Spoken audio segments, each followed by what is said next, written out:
दोस्तों आज की इस वीडियो में हम कार्तिक मास में हमें कौन से विशेष नियमों का पालन करना चाहिए उसके बारे में जानेंगे।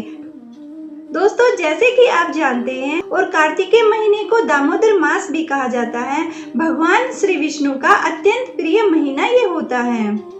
दोस्तों जैसे मल मास को पुरुषोत्तम मास कहा जाता है, ऐसे ही कार्तिक मास को दामोदर मास कहा जाता है। विष्णु भगवान का अत्यंत प्रिय महीना होता है कार्तिक का महीना, क्योंकि इस महीने में विष्णु पूजन हमारे जीवन में विशेष फलदायी होता है और लक्ष्मी माता भी इस महीने में इतनी प्रसन्न होती है कि अपने भक्तों के जीवन को सुख समृद्धि से भर देती हैं। तो दोस्तों हमें अपने जीवन को सुख समृद्धि से भरपूर करने के लिए कुछ विशेष नियमों का पालन करना होता है जो कि शास्त्र अनुसार कहे गए हैं। तो दोस्तों आइए जानते हैं सुख समृद्धि को पाने के कार्तिक महीने में कौन से ऐसे 7 नियम हैं जिनका हमें पालन अवश्य ही करना चाहिए। हिंदू पौराणिक और प्राचीन ग्रंथों में कार्तिक मास का विशेष महत्व होता है। धर्म शास्त्रों के अनुसार इस पूरे कार्तिक मास में व्रत व तप का विशेष महत्व बताया गया है। उसके अनुसार जो मनुष्य कार्तिक मास में व्रत व तप करता है उसे मोक्ष की प्राप्ति होती है। पुराणों में कहा है कि भगवान नारायण ने ब्रह्मा को, ब्रह्मा ने नारद को और नारद ने महाराज पृथु को कार्तिक मास के सर्व गुण संपन्न महात्म्य के संदर्भ में बताया है। दोस्तों कार्तिक मास में 7 नियम प्रधान बताए गए हैं जिनको करने से शुभ फल मिलते हैं और हमारी सब मनोकामनाएं पूर्ण होती हैं। और ये 7 नियम कौन कौन से हैं आइए उनको भी जान लेते हैं। पहला नियम है तुलसी पूजा।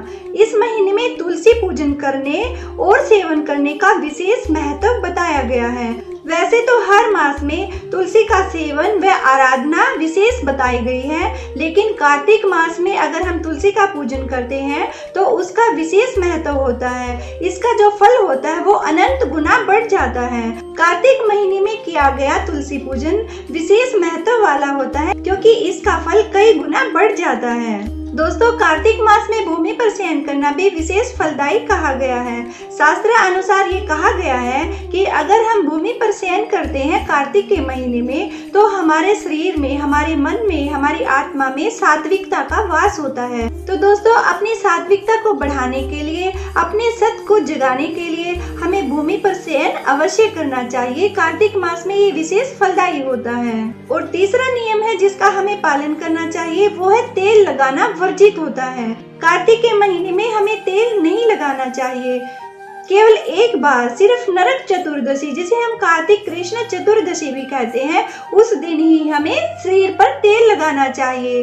कार्तिक मास में अन्य दिनों में तेल लगाना वर्जित होता है। तो दोस्तों इस बात का आप ध्यान रखिएगा कि कार्तिक के महीने में आप तेल का प्रयोग न कीजिएगा, मतलब अपने शरीर पर तेल की मालिश मत कीजिएगा। सिर्फ नरक चतुर्दशी, जिसे हम कार्तिक कृष्ण चतुर्दशी भी कहते हैं, उसी दिन हमें उपटन लगाकर, तेल मालिश से, उपटन से अपने शरीर को शुद्ध करना चाहिए, स्नान करना चाहिए। तो सिर्फ नरक चतुर्दशी को ही तेल का प्रयोग करें।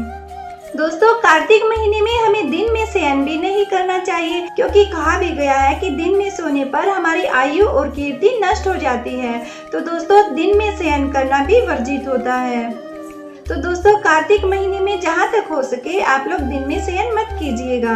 दोस्तों एक विशेष नियम ये है कि आपको कार्तिक के महीने में शुद्ध शाकाहारी भोजन करना चाहिए, पवित्र भोजन करना चाहिए, ताकि आपके अंदर जो तमस के गुण है वो ना बढ़े, आपके अंदर सात्विकता का वास हो, जिससे आप पर हरि की कृपा बनेगी और लक्ष्मी माता भी प्रसन्न होकर आपके घर में, आपके जीवन में खुशियाँ भर देगी। तो दोस्तों कार्तिक के महीने में आप शुद्ध सात्विक आहार लीजिएगा। प्याज, लहसुन, मांस, मदिरा, इन सबको आप त्याग दीजिएगा, तभी लक्ष्मी माता आप पर प्रसन्न होकर आपके घर में सुख समृद्धि को जरूर बढ़ाएगी। दोस्तों एक विशेष नियम और कहा गया है कि हमें मिथ्याचारी लोगों, नीच कर्म करने वाले, पापी और दुष्टों से दूर रहना चाहिए। ऐसे लोगों से हमें वार्तालाप नहीं करना चाहिए। अगर हम स्नान करके पवित्र होकर घर से बाहर जाते हैं और हमें इस प्रकार के व्यक्ति से बात करनी पड़ जाती है, या फिर हमारे सामने जैसे कि पशुओं की धूल, कुत्ते फोड़े वगैरह आ जाते हैं, उनसे स्पर्श हो जाता है, तो हमें दोबारा से स्नान करके पवित्र होकर अपनी दिनचर्या को शुरू करना चाहिए। दोस्तों, ये कुछ छोटे छोटे उपाय बताए गए हैं जिनको करने से हम माता लक्ष्मी की कृपा भी प्राप्त कर सकते हैं और भगवान श्री हरि को भी प्रसन्न कर सकते हैं। दोस्तों, अगर आप कार्तिक मास में श्री हरि को प्रसन्न करना चाहते हैं तो आपको अपने तन, मन, क्रम, वचन से शुद्धता, पवित्रता का विशेष ध्यान रखना होगा। और एक जो विशेष नियम है, जो आपका 7वां नियम बताया गया है, वो है कि आपको संयम रखना चाहिए।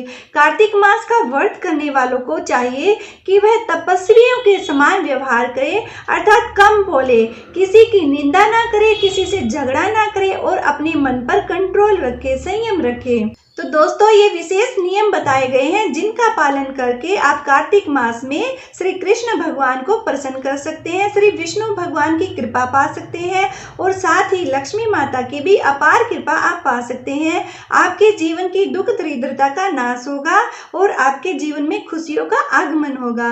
आपकी सुख समृद्धि बढ़ेगी अगर आप इन नियमों का पालन करेंगे और श्रद्धा भक्ति भाव से इस कार्तिक मास में पूजा पाठ का आप विशेष ध्यान रखेंगे। दोस्तों, अगर इन विशेष नियमों का पालन करते हुए कार्तिक के महीने में आप अपने पूजन पाठ को करते हैं तो आपका पूजा का जो फल है वो अनंत गुना बढ़ जाता है। तो दोस्तों, ये थे कुछ विशेष नियम जो कि शास्त्रों में बताए गए हैं। कार्तिक मास में आप किस प्रकार इन नियमों का पालन करके अपने जीवन को सुख समृद्धि से भरपूर कर सकते हैं। तो दोस्तों, आप अपनी श्रद्धा, सच्ची भावना और विश्वास के साथ कोई भी कर्म कीजिएगा, वो विशेष फलदायी जरूर होगा। उम्मीद करती हूँ दोस्तों वीडियो आपको जरूर पसंद आई होगी और आपके लिए विशेष लाभदायक भी रही होगी। तो दोस्तों, वीडियो को ज्यादा से ज्यादा लाइक और शेयर कर दीजिएगा। अगर चैनल पर आप पहली बार विजिट कर रहे हैं तो चैनल को सब्सक्राइब कर लीजिएगा, साथ ही बेल आइकन को प्रेस कर लीजिएगा ताकि हर नई वीडियो का नोटिफिकेशन सबसे पहले आपको मिल सके। अगर वीडियो आपको पसंद आई है तो दोस्तों जय श्री कृष्णा जरूर लिखिएगा।